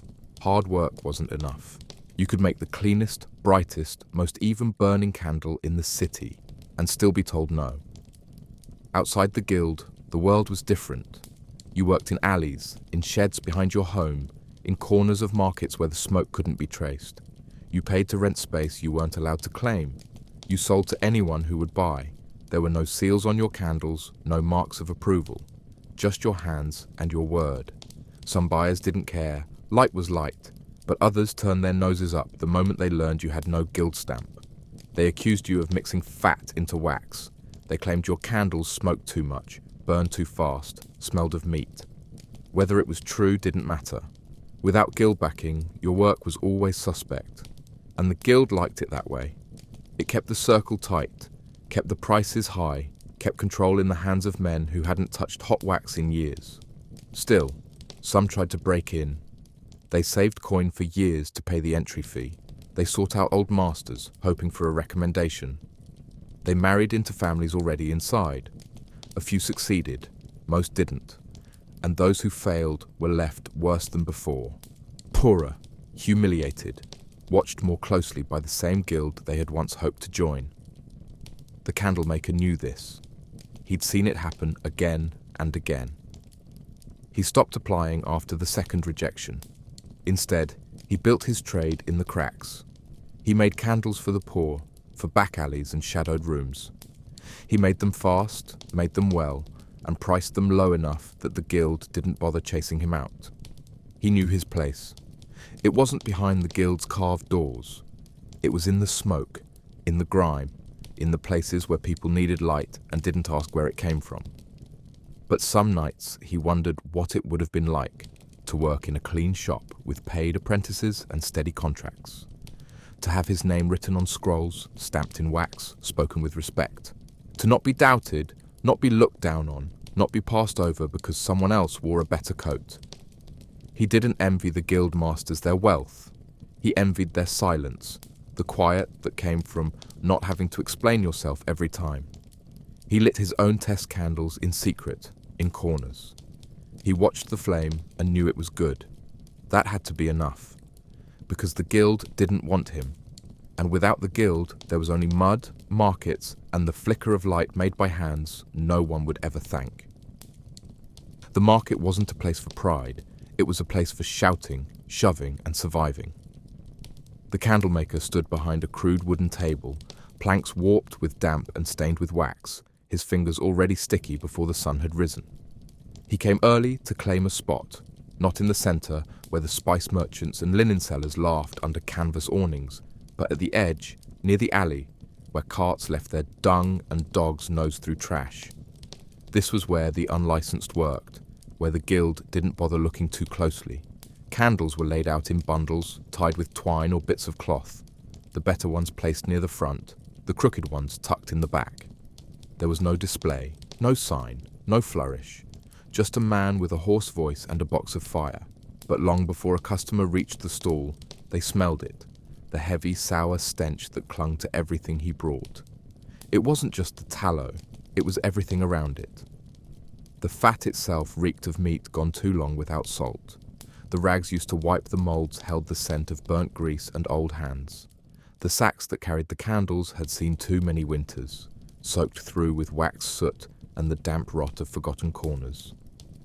And then there was the smoke, always smoke, that soaked the candlemaker's clothes, his hair, his skin. He could never smell it himself, not anymore. But others did. They winced, they passed quickly. Some held a cloth to their noses, not discreetly. Even those who came to buy rarely lingered. They chose quickly, pointed, paid, and left. The smell made sure of that. It hung around his stall like a second presence, invisible but impossible to ignore. And it spread, carried on wind, caught in the fabric of passing skirts, noticed even by those who had no intention of buying light. The market itself didn't help. It was a place of layered filth, raw fish in buckets, blood from butchered pigs, wet hay from the stalls of tired horses, milk spilled and curdled in the dust, fruit rotted where it fell. Everything was noise and stink and motion, and yet the candlemaker's corner had its own distinct weight. Even among that chaos, his work left a trace. When he opened a new sack of tallow-based stock, people 2 stalls away turned to look, not out of interest, but alarm. He tried to ignore it. He worked quickly, kept his head down, but it wore on him, this unspoken shame. Other trades had smells, yes, but theirs was sweetened by food or flowers or even clean sweat. His was death made solid, shaped and cooled and wrapped in string. No perfume masked it, no amount of breath holding could make it go away. And still, he came back, day after day, week after week, because the market was the only place he could sell directly, without middlemen, without paying a guild, without waiting weeks for a slow church payment. It was harsh, humiliating, loud, but it was fast. Coins in hand, no questions asked. And there were always those who needed his candles, who didn't care about the smell. Farmers, bakers, widows, people who worked too early or too late to light a fire by themselves. They bought his crooked tapers, his half-pure blends, his stubs and his bundles. They haggled, cursed the price, and came back again next week. The market was cruel, but it was honest. You stank, you shouted, you endured, and you survived. That was enough. Even if, by the time you left, your clothes were heavier with smoke than when you arrived. Even if your stall reeked like something freshly butchered, you survived. And you came back tomorrow. Because the light had to come from somewhere, even if it smelled like death. Rain was the enemy no one spoke of loudly, but everyone feared. Fire could be controlled, soot could be scrubbed, even mice could be trapped or chased off. But rain, real sudden hammering rain, ruined everything. It came fast in some seasons, without warning, blackening the sky while the racks were still full and the market still open. One minute, the candles stood tall and firm, waiting to be wrapped or sold. The next, the air turned cold, the light bent, and then came the downpour. Water didn't just wet the candles, it destroyed them. The fat softened, sagged, melted, the wicks warped, the forms collapsed like rotten fruit. Wax ran down into the boards of the table, pooled in the dirt, washed away into nothing. Hours of labor turned to sludge in a matter of minutes, and there was no recovering it, no drying, no reheating, no scraping it back into the pot. Once water touched it, it was lost. The worst were the market days, when everything was outside. No roof, no awning, no shelter. The candlemaker tried, he did, to cover his goods with cloth, to hang a piece of canvas above the table, to pack fast when the clouds rolled in. But wind tore cloth from nails, blew racks into the mud. Even if the rain missed the table, it turned the ground to soup, and that meant dropped candles, slipped feet, accidents. Customers vanished the moment the first drops fell, holding their skirts and sleeves, running for dry corners while his table soaked. He stayed behind, trying to salvage something, anything, but soggy candles bent under their own weight. The good ones were too soft to hold, the bad ones melted into each other like dough. The fat that took hours to boil and strain now seeped into the soil, leaving stains and a faint, greasy sheen on the puddles where it once stood. Even in the workshop, rain brought problems. The roof leaked, the air grew damp, the drying process slowed to a crawl. Wax that had cooled cleanly the day before now cracked or sweated on the surface. Molds took longer to set. The wicks absorbed too much moisture from the air and burned badly. Smoke thickened, fire misbehaved. Some days the candles refused to harden altogether, their edges remaining soft and tacky no matter how long they hung. And when the rain kept on for days, as it often did in certain months, the whole rhythm of the work fell apart. Orders were delayed, markets were missed, wax ran short, tempers flared. The apprentices grew restless and careless. The candlemaker himself stared at the sky and said nothing, because there was nothing to say. Rain didn't care about schedules or hunger. It just fell, and it took whatever it touched. He kept damaged candles sometimes, out of habit or desperation. He laid them on wooden shelves, hoping the shape might return, or that the wax could be stripped and reused. But it rarely worked. The rain changed them, not just softened, but altered. They smelled wrong, burned wrong, felt wrong in the hand. A good candle was straight, solid, dry. These were warped, greasy, unpredictable. The poor might accept them if the price was low enough. But even they knew the difference. The candle maker hated selling them, hated admitting that what he offered was less than it should be, but waste was worse. He told himself it was better to burn wrong than not at all. Still, each time the sky darkened, his heart sank, not just because of what he might lose, but because of how little power he had to stop it. One good rain could erase a week, one storm could drown a season. It wasn't enough to know how to make candles. It wasn't enough to wake before dawn, to stand over boiling fat until the smoke choked the lungs and the heat split the skin. It wasn't even enough to find buyers or stretch a week's worth of tallow into a dozen useful shapes. To be a candle maker in the city, you had to pay, not just for wax or wick or firewood, but for the right to melt animal fat at all. The tallow tax, they called it. A small phrase for something heavy. Officially, it was meant to keep the streets clean, the air clear, the neighbours undisturbed. Unofficially, it was a price on your breath, your labour, your sweat. Anyone who wanted to render fat, even for personal use, had to pay the city. And if you made candles for sale, then the fee doubled, tripled. There were years when the tax was higher than the cost of a house's roof, and you couldn't refuse. If you didn't pay, they took your pot, or your stall, or your freedom. Collectors came without warning, usually in pairs, always in a mood.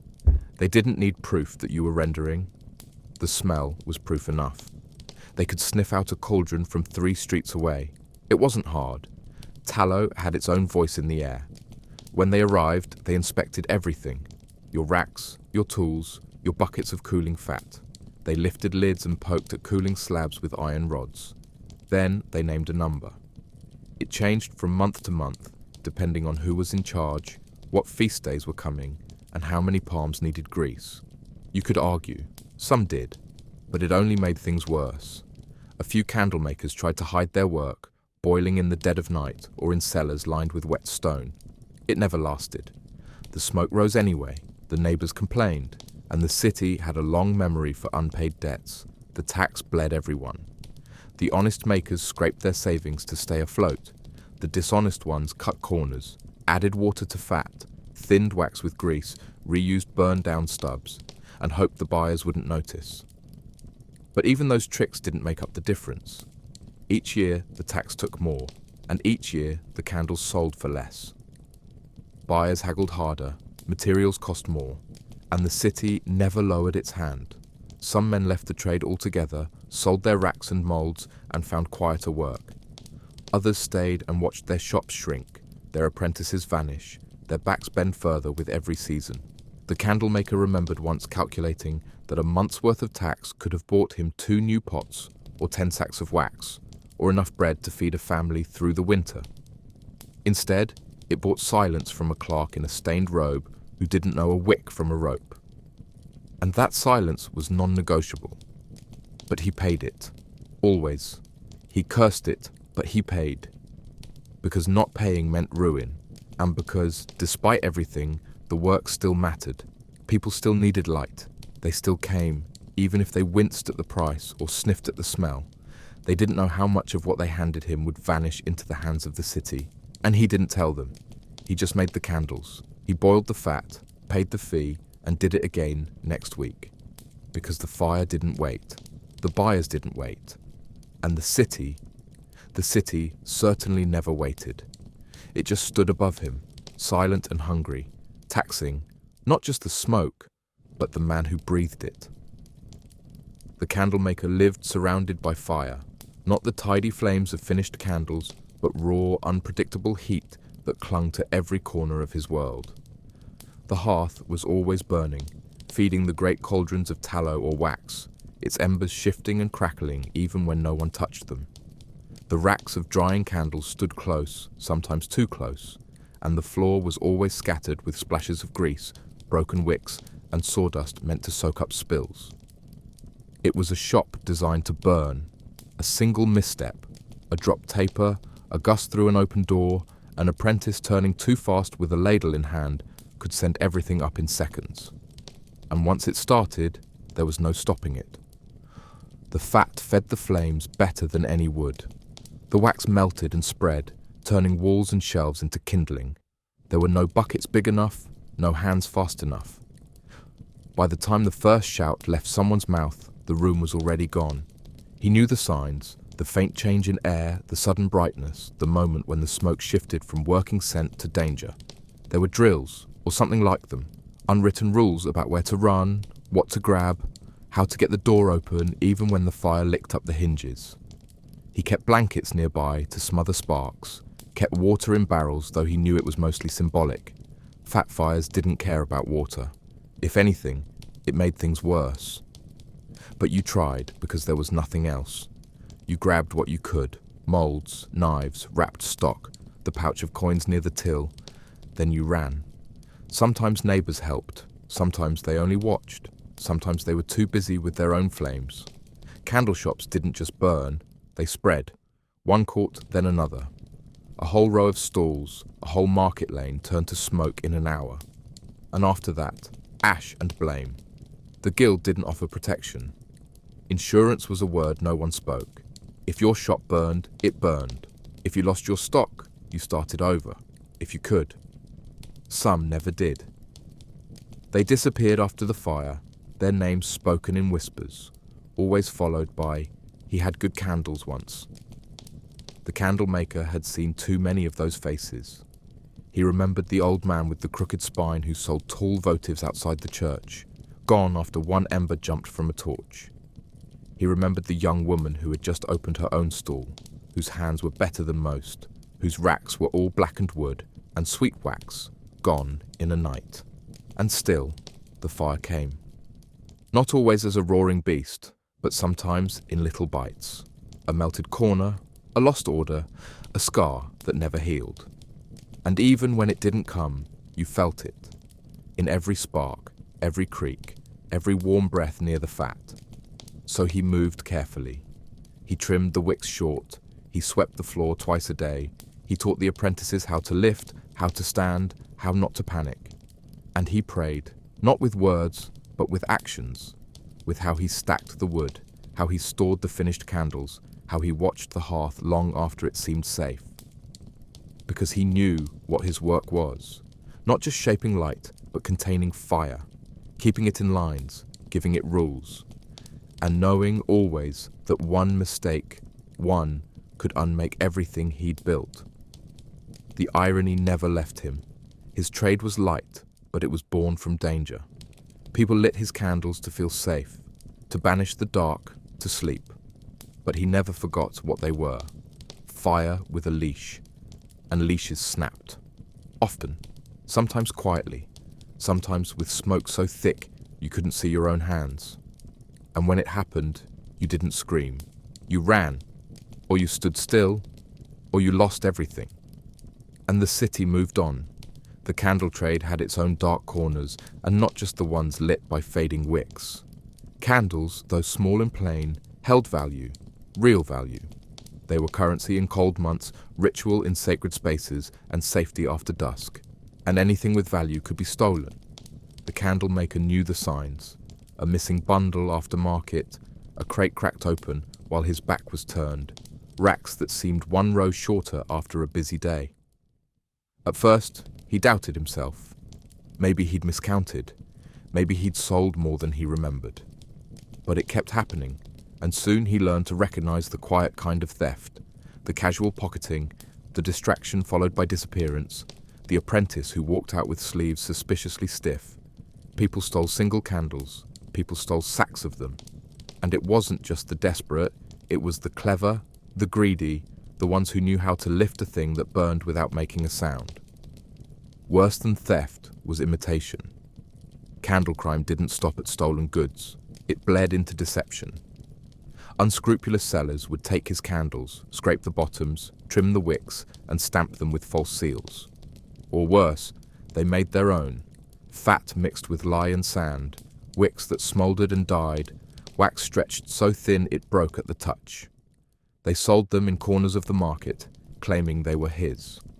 And when they burned badly, and they always did, the customers came to him with complaints, demanding refunds for candles he'd never seen. It was hard to fight. The city had no interest in small tradesmen and their petty disputes. He tried branding his candles, marking them with tiny cuts or flecks of colour, but the counterfeiters learned fast. They mimicked everything, even the flaws. And so his reputation flickered, like the flame of a cheap wick in damp air. The damage was quiet but constant. And then there were the curses. The strange whispered part of the trade that no one talked about in daylight. Some swore candles could carry ill fortune, that a poorly made one, burned in the wrong room, could bring sickness or shadow into a home. People accused him more than once. Your candle wouldn't light. My son took fever. The wick split. And now we've had nothing but death. It was superstition mostly, but superstition had sharp teeth. One rumour in the wrong quarter, and sales vanished for weeks. Once, a woman spat on his stall and said he sold death. Another time, a man took a candle, lit it in front of the church and let it burn until it drowned itself, then swore the maker's name was cursed. The candlemaker said nothing. He didn't believe in magic, but he knew how quickly fear could ruin a business. And he knew that in a city lit by flame, suspicion burned faster than anything else. So he guarded his stock. He counted it each night, sealed it in crates, watched his apprentices like a hawk. He made candles carefully, testing the wicks twice, burning samples, checking for even melt and steady flame. He tried to stay ahead of the thieves, the liars, the stories. But the crime never stopped. It was baked into the trade. Light was precious, and precious things attracted hands, greedy, careless, trembling hands. And no matter how much he tightened his grip, something always slipped away. A taper missing here, a reputation scorched there, a sense of safety that never quite returned. The candlemaker understood, more than anyone, that his work didn't end when the wax cooled.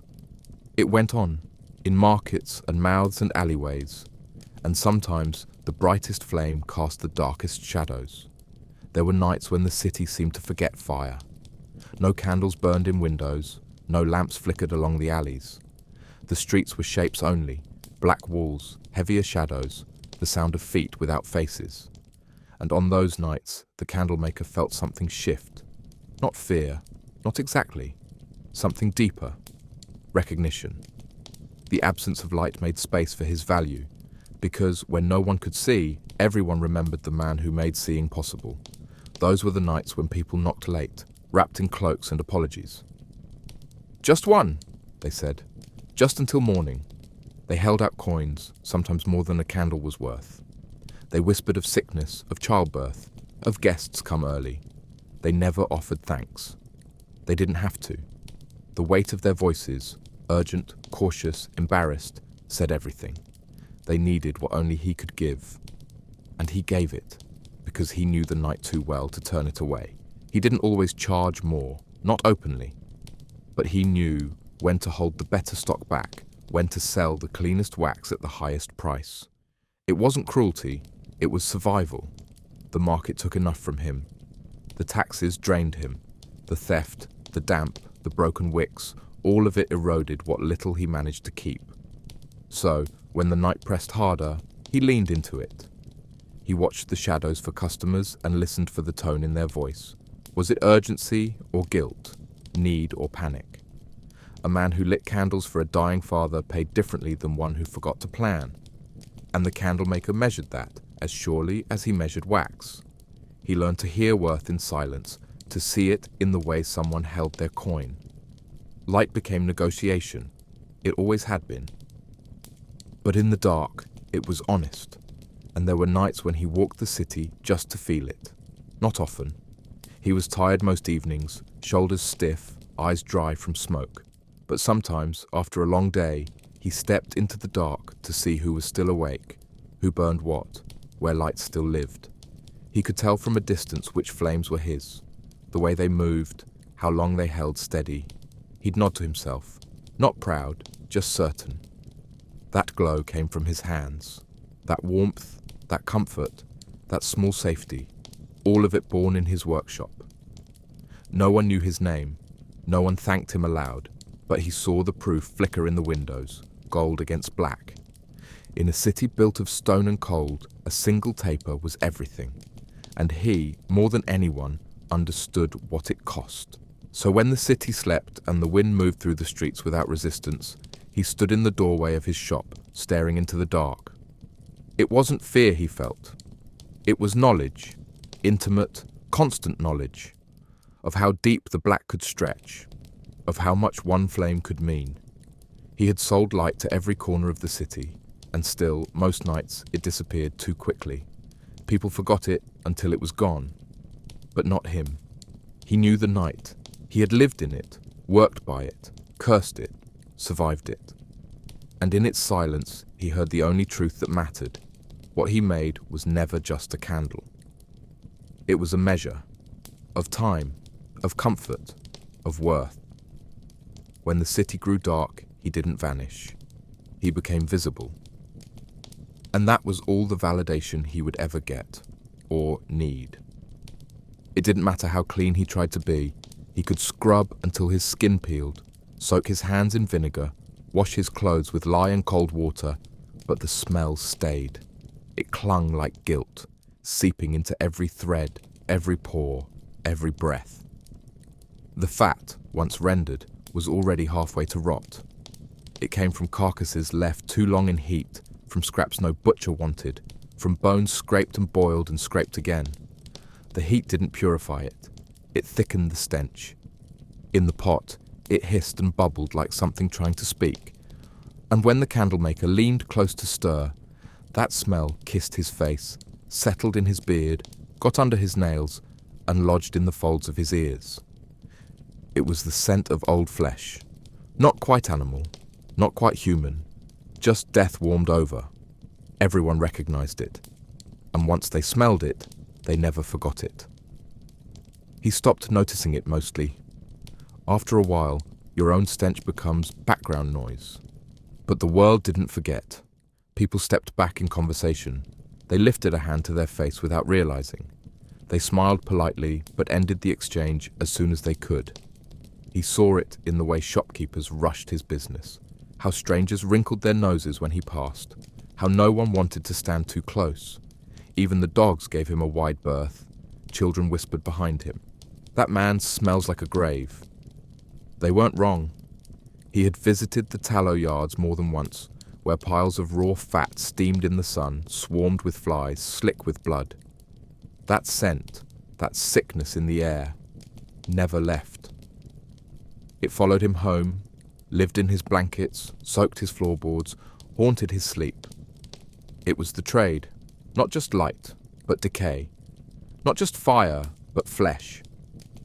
Beeswax helped, but only a little. It was cleaner, softer, golden. It smelled faintly sweet, but only in theory.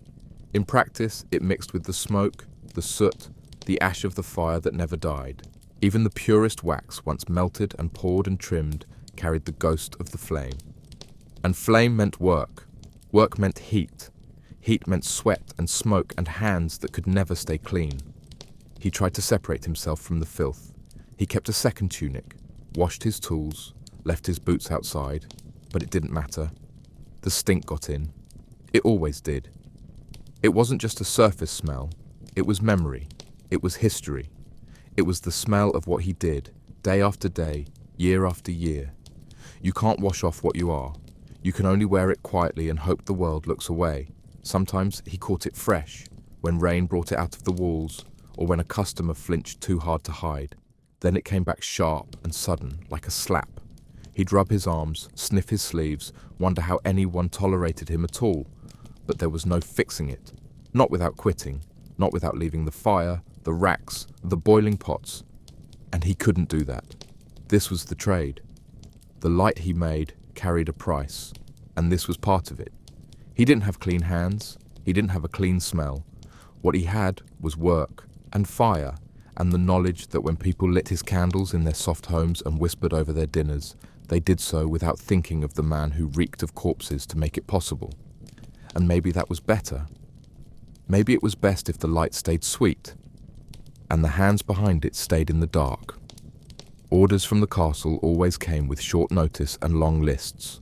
A servant, never a noble, never even a steward, would arrive in haste, carrying a sealed letter or just a memorized string of demands. 3 dozen tapers by sunset, 6 ceremonial candles before morning prayers, 20 wall mounts for the great hall by the feast day. There was no negotiation, no time to ask why or for whom, or whether it could reasonably be done. The tone made it clear. The castle needed candles, and the candlemaker would provide them. The promise of payment hung thick in the air, heavier than the smoke that never left his shop. Gold, they said, or silver, if gold was scarce. And often it was true. The coin came, heavy, proper, without haggling. But it came only after the work was done. And it came only if everything was perfect. Working for the castle was different from working for the street. They wanted beeswax, always. No tallow, no smell, no smoke. The candles had to be identical, same height, same weight, same steady flame. Some were for lighting, but many were for show. Decorations for banquets, processions, vigils, royal weddings. The candlemaker had to guess what each one would be used for and adjust accordingly. Wicks trimmed short for still rooms, longer for outdoor ceremonies. Flat bottoms for silver holders. Braided threads for wind resistance. He worked faster than ever, hands stiff from the cold, eyes blurred from staring into flickering test flames. The apprentices moved like ghosts, silent and quick, knowing that mistakes now meant more than lost wax. They meant lost opportunity, and maybe worse. Because the castle didn't complain. It simply stopped calling. And when the nobles stopped ordering, word spread. Others stopped too. The castle's coin changed things. It brought better materials, steadier firewood, new tools. But it also brought pressure. There was no margin for error, no time to rest. When a big order came in, everything else was dropped. Regular customers were turned away or told to wait. The candlemaker worked through the night, watching the light he shaped reflect off the same tools that were burning out his body. His fingers cramped from the repetition. His back ached from standing over the cauldrons too long. Sometimes he fell asleep sitting up, wax cooling around his boots. But he finished. He always finished. He packed the candles carefully in linen and sent them back with the same servants who had come empty-handed, now wide-eyed at the speed of it all. And then he waited, silent, for the knock that brought the pouch of coin. If it came, he nodded once. If it didn't, he said nothing. You didn't question the castle, you just kept the fire going and hoped they'd come again. And they did. Not often, but often enough to keep him chasing that silver. Enough to make him keep extra wax hidden, a few dozen wicks already trimmed, a shelf of moulds used only for noble orders. He never met the lord or lady who used his candles, never saw the banquets they lit, but he imagined them, sometimes in the quiet afterward. Long tables, heavy food, soft music, gold catching the glow of his handiwork.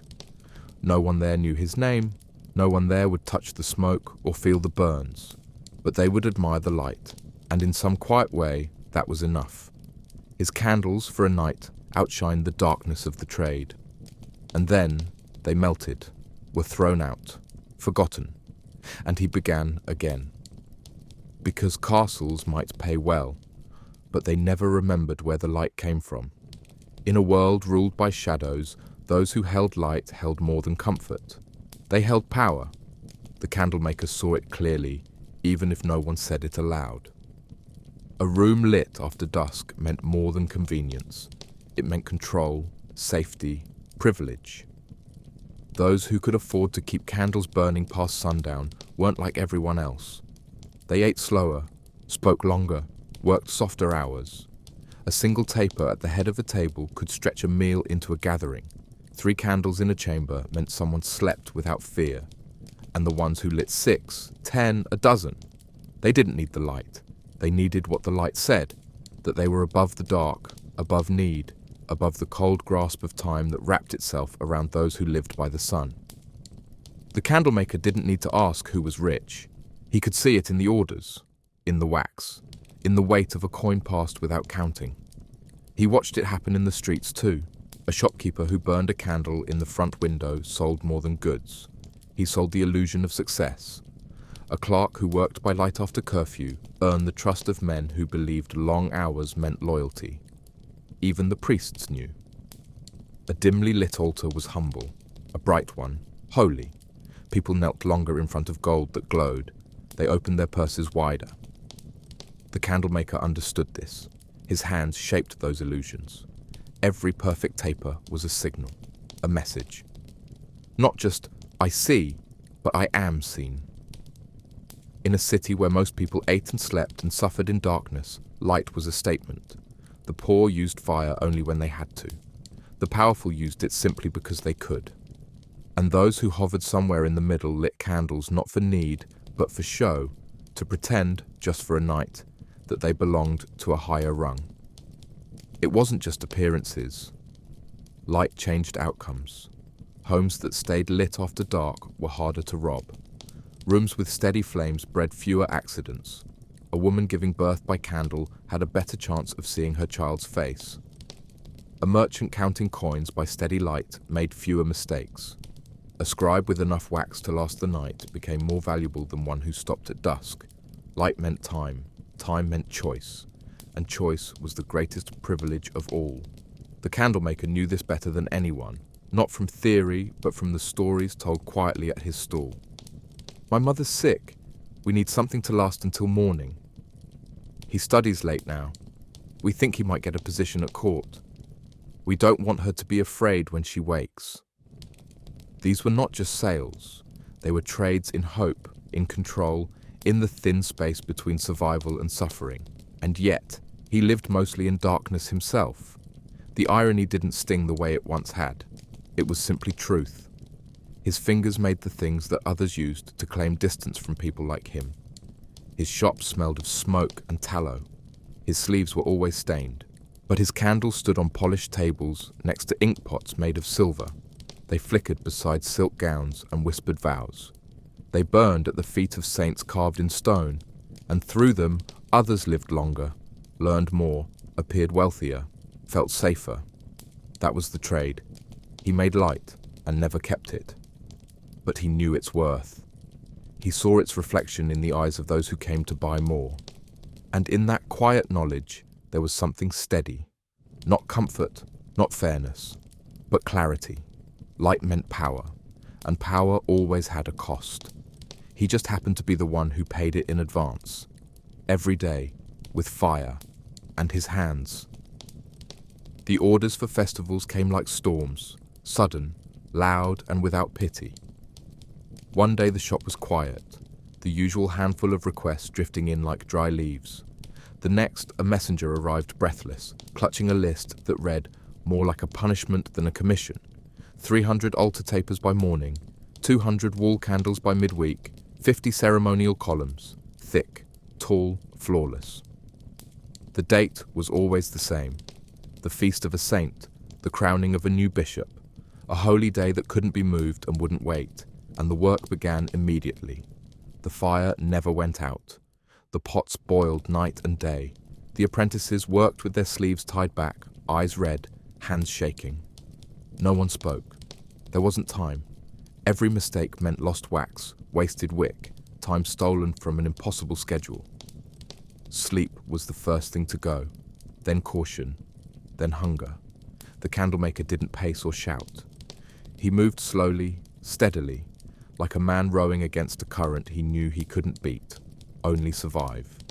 He rationed the wax, measured every wick by hand, dipped and cooled and trimmed with a precision that had nothing to do with beauty and everything to do with not failing. Because you couldn't fail the church, or the city, or the people who came expecting light to blaze through the streets like proof that the heavens had opened just for them. Candles lined balconies, windows, the edge of fountains. Processions wove through the crowd, each member holding flame. The city glowed like it had never known hunger or grief. And behind that illusion was the man who hadn't slept in 2 days, whose arms ached from lifting, whose apron was stiff with dried wax, whose workshop stank of heat and fear and focus. When the day arrived, no one looked for him. They looked at the candles, how they burned clean, how they flickered in unison, how they filled the night with something almost holy. There were songs, bells, laughter. Children pointed at the lights as if they'd appeared by magic. Nobles complimented the city's beauty. Priests spoke of light as grace. No one mentioned the boiling fat that had spilled down the candlemaker's wrist the night before. No one knew that 5 of the largest columns had cracked in the cold and had to be recast from scraps while the sky was still black. The crowd dispersed before dawn. The candles burned low, and as the wax puddled into brass dishes and wooden frames, he was already sweeping the floor, already sorting what could be saved, already preparing for the next order. Because festivals didn't bring rest. They brought memory, and memory meant more orders next year. The irony was sharp. These were the moments when his work was most visible, when hundreds, sometimes thousands, saw what his hands had made. But it was also when he felt most invisible. He didn't light the candles, he didn't walk in the procession, he didn't even attend the feast. He watched from a distance, or not at all, and by the time others raised their glasses, he was already back at the pot, stirring, scraping, planning. Because one candle gone wrong during a festival didn't just reflect badly on him, it cursed the celebration. Light was joy, light was order, and if it faltered, if it went out, people noticed, and they remembered. So he worked like a man trying to hold back night itself, not because anyone asked him to, but because he knew what happened when the light failed. And he knew no one else would take the blame. Every candle he made was already dying the moment it left his hands. That was the nature of the work. To shape something meant to vanish. A perfect taper might last 2 hours. A ceremonial column, maybe a night. But in the end, they all did the same thing. They burned, they dripped, they collapsed inward, and then they were gone. Nothing left but a pool of wax, a curl of smoke, and a wick too black to light again. The candlemaker never saw most of them fade. He only imagined it. The slow lean, the final flicker, the dimming of something that had once been exact and beautiful under his knife. No one kept his work. No one remembered a candle that burned well.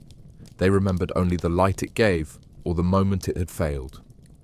The candle itself was forgotten before its heat had left the room. His hands bore more proof of his labor than the city ever did. Burn marks across the knuckles, hardened blisters that never fully healed, fingertips smoothed and cracked from years of handling ropey wicks and hot molds. The scars were layered, some white and thin, others dark and ridged, all permanent. He didn't count them anymore, but sometimes, in the rare quiet hours when the fire had gone out and his apron hung empty on the door, he'd run a finger across an old wound and try to remember which candle had caused it. He never could. The pain lasted. The memory of making lasted. But the product itself was always temporary. Light was born to disappear. That was its power and its cruelty. Even the best pieces vanished. The altar sets shaped with care burned to the base by midnight mass. The ornate spirals ordered for weddings, gone before the guests stopped singing. The thick, triple-wick columns that lit the halls of grieving nobility, all melted, all discarded, all swept away by mourning servants who never wondered who had made them. The candlemaker sometimes pictured the piles of stubs, the wax crushed into corners of silver trays or smeared across stone floors. No one kept them. No one pressed them into boxes as keepsakes. There were no heirlooms in his trade, only repetition, motion, memory without anchor. He worked without a past, and with no future, only flame.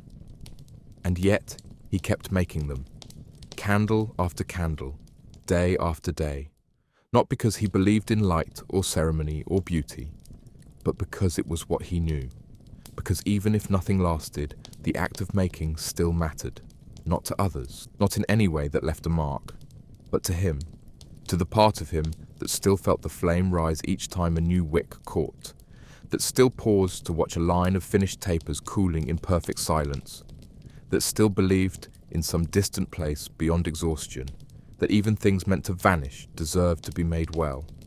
The memories didn't melt, the pain didn't melt, but the candles did. That was their nature, and his.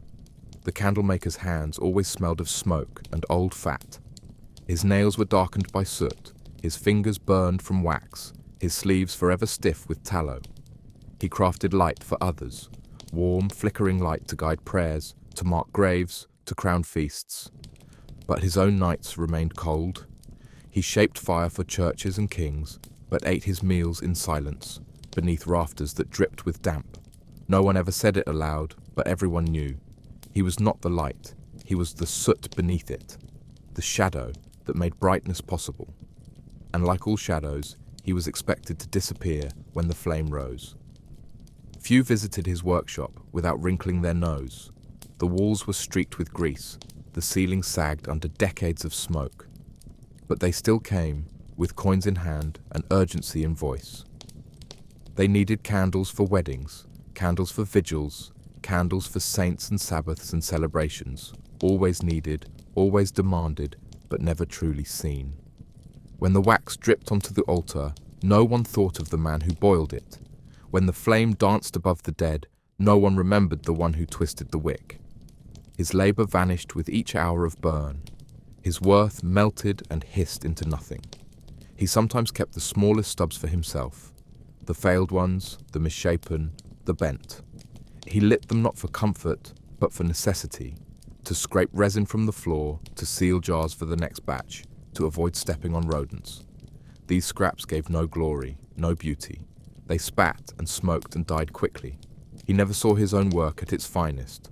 That was for the noble, the wealthy, the holy. Their homes gleamed, his barely glowed. And still he worked day after day, soaking his clothes in oils and sweat, coughing through the fumes, watching the world forget his shape. When he died, the candle at his bedside was not of his own making. It was a gift, perhaps, or something borrowed. It burned for him as his hands stiffened, as his breath slowed, as the wax puddled and hardened on the table beside him. And when it went out, there was no second candle. No one rushed to relight it. He had lived in darkness and died the same. Not because he lacked skill or courage or devotion, but because the light was never meant for men like him. It was always meant to leave, always meant for others. And in that quiet, fading moment, he was not remembered as a craftsman, only as a shadow that once shaped flame. Hey, you've made it to the end. Tonight, you walked through the shadows with someone who made the light, but never stood in it. You saw their burns, their silence, their smell that never washed off. You saw how their work lit up castles, weddings, churches, but never their own home.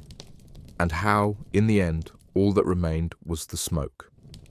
So before you blow out your candle, remember, someone, somewhere, once gave up their day, so yours could have a night.